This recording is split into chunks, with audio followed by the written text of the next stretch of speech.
오늘은 김선영 변호사님 함께합니다. 변호사님, 오늘 양담소 홈페이지에 청취자분이 올려주신 사연이 왔어요.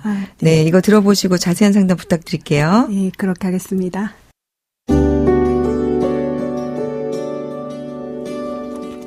말끝마다 갑질을 하던 건물주가 이윽고는 제 매장 앞에 전면 주차를 해놓고 고의적으로 영업을 방해하고 있습니다. 매장의 전면 크기는 차 한 대보다 작은 10평 남짓으로 SUV 차량으로 옆집의 매장까지 침범할 만큼 작습니다. 건물주는 10월 중순부터 지금까지 자신의 차량을 매장 전면에 주차해 매장의 전체를 가리면서 영업을 방해하는데요. 원활한 영업을 도와야 하는 임대인의 의무는 어디로 가고 자신의 땅이고 자신의 건물이라는 이유로 이렇게 매장 앞을 가리면 임차인은 피해를 볼 수밖에 없는 걸까요? 어차피 말로 해봐야 안 빼줄 게 뻔하니까 영업 방해 그만하고 즉시 출자해달라는 내용 증명을 보냈는데요. 오히려 저에게 썩소만 날리고 본인의 차량에 피해는 없는지 확인만 하고 여전히 차를 뺄 생각이 없습니다. 원활한 매장 영업을 위해 법적으로 어떤 방법이 있는지 궁금합니다.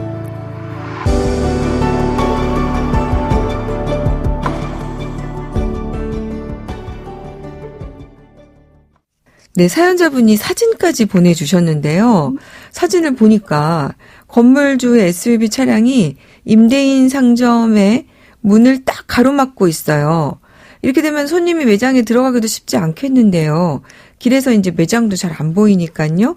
이 영업에 방해가 되는 걸로 보이는데 김성민 변호사 어떻습니까?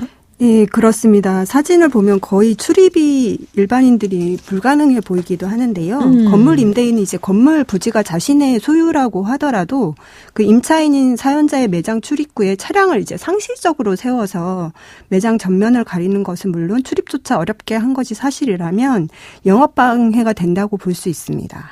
사연자분이 사진도 보내주셨는데요.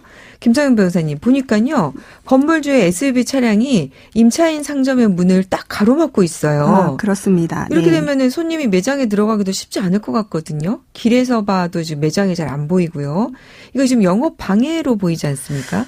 네, 그렇습니다. 그 건물 임대인이 건물 부지가 자신의 소유이기는 하지만 그 소유라는 이유로 임차인인 사연자의 매장 출입구에 차량을 상시적으로 세워서 이제 매장 정면을 가리는 것은 물론 출입조차 어렵게 한 것이 사실이라면 영업 방해가 된다고 볼 수 있습니다. 그러니까요. 이게 그런데 자기 건물이라고 하는 그 이유로 임차인 가게 문을 가로막는 주차를 해도 되는 겁니까? 그렇지 않습니다. 즉 임대차는 이제 타인에게 건물 등을 무상으로 제공하는 사용대차하고는 좀 달라서 네. 즉 임차인으로부터 이제 대가를 받기 때문에 민법 제623조에 따라서 좀 더 적극적인 의무를 부담합니다.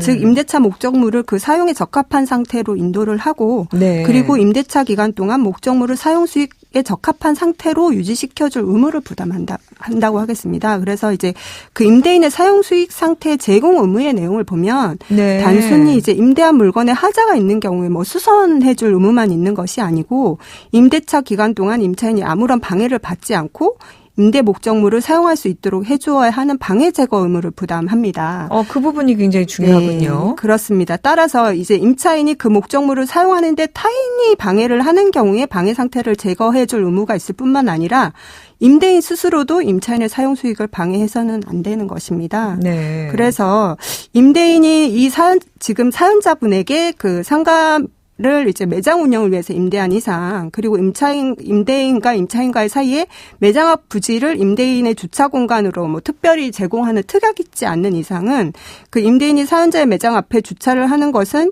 임대 목적물의 사용 수익을 방해하는 경우에 해당이 돼서 그 임대인의 건물 부지가 임대인 소유라고 하더라도 그 매장 앞에 주차하는 것은 계약 위반에 해당한다 하겠습니다. 네, 민법적으로는 그렇고요. 네, 그렇습니다. 그러면 제가 처음에도 질문을 했지만 네. 형사적으로도 업무 방해죄가 될 수 있을 것 같은데 어떻습니까? 네, 가능해 보입니다. 즉 형법 제314조가요. 허위 사실을 유포하거나 위계 또는 위력으로서 사람의 업무를 방해한 자는 3년 이하의 징역 또는 5천만 원 이하의 벌금에 처하도록 규정을 하고 있는데요. 위계는 사람을 속이거나 착오를 이용해서 업무를 방해하는 경우에 해당을 하고요.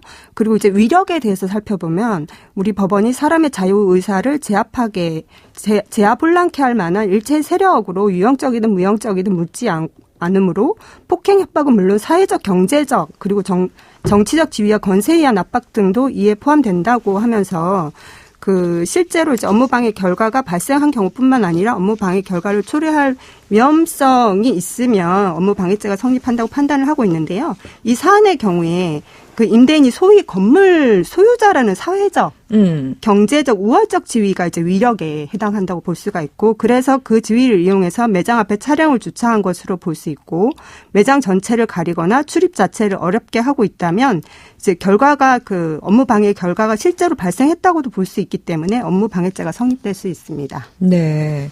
지금 김 변호사님이 이제 이러한 임대인의 행위는 계약 위반에 해당한다고 볼 수 있다고 하셨잖아요. 네, 그렇습니다. 그러면은 여기서 나아가서 손해배상 청구까지 인정이 될까요? 네, 임대인의 차량 전면 주차로 영업이 방해되었다면 사용수익 제공 의무 불이행 및 업무방해를 원인으로 손해배상을 구할 수 있습니다. 다만 이제 그 방해로 인한 매출 손실, 즉 재산상 손해의 경우에는 그 손해 정도를 입증을 하긴 하셔야 되는데요. 그러니까 입증을 하신다면 그 재산상 손해에 대해서도 사실 받을 수 있기는 한데 실무적으로는 그 입증이 어려워서 네. 그 부분에 대해서는 이제 배상을 받기가 좀 어려울 수는 있고, 다만 이제 영업방해 등으로 이제 정신적 고통이 발생하는 것에 대해서는 사회통념상 인정이 될 수 있기 때문에 일정 금액의 위자료를 인정받을 수는 있어 보입니다. 실제로 우리 법원에서 이러한 비슷한 사안에서 네. 위자료를 인정한 경우가 있습니까? 예, 그렇습니다. 이제 임대인에 대한 경우는 아닌데요. 이제 원고가 건물 2층에서 식당을 운영하고 있는데 건물 1층 출입구 부근에서 이제 과일 도매상을 운영하는 피고가 과일 상자 등을 이제 쌓아 놓아서 손님들 출입을 방해하는 등으로 이제 영업 부진을 이제 폐업을 한 경우에는 네. 400만 원 상당 위자료를 인정한 사례가 있기는 합니다. 아, 근데 금액은 좀 작네요. 네, 너무 폐업까지 작습니다. 했는데. 그렇습니다. 그렇군요. 이런 경우도 있지 않나요? 임대인이 임의로 네. 단전단수를 해버리는 경우. 그럴 경우에 업무방해로 성립된 판례가 있다면서요? 네, 그렇습니다. 이제 차임을 지체하는 경우에 가끔 단전 단수를 하는 사례가 있는데요. 일단 이제 정당한 권리 행사의 경우에는 원칙적으로 업무방해죄가 성립되지 않는데, 임대인이 임차인의 차임 지체로 단전 단수를 한 경우도 이제 경우를 나누어서 업무방해죄가 성립된 경우도 있고 그렇지 않은 경우도 있습니다. 아, 그래요? 네. 어떻게 나뉩니까? 네. 임대차의 경우 이제 월차임을 지급하되 원칙적으로 임차 보증금을 제공을 하는데요. 임대인이 임차인의 차임 연체를 이유로 계약서상 규정, 즉 2개월 이상 차임을 연체하면 단전 단수 조치를 할 수 있다는 규정에 따라서 단전 단수 조치를 취한 경우에 임대차 약정 기간이 만료되었고 임대차 보증금도 차임 연체 등으로 공제가 돼서 이미 남아 있지 않는 상태에서 미리 예고한 후에 단전 단수 조치를 하였다면 이제 정당 행위에 해당해서 업무 방해죄가 되지는 않지만 아직 약정 기간이 만료되지 않은 상태에서 차임이 이제 몇 차례 이제 지체가 돼서 임대차 보증금도 상당한 액수가 남아 있는 상태에서는 이제 계약 해지의 의사 표시와 경고만을 한 후 단전 단수 조치를 하였다면 정당 행위로 볼 수 없고 업무 방해죄에 해당한다고 판단을 했습니다. 네. 오늘 이 사연은 아마 많은 분들이 좀 공부는 하지 않을까 싶네요. 자, 오늘 김소영 변호사님 도움 말씀 감사합니다. 네, 감사합니다. 양소영 변호사의 상담소 양담소는 내일 또 문을 엽니다. 끝곡 시카고입니다. You are the inspiration 들려드릴게요. 양소영이었습니다.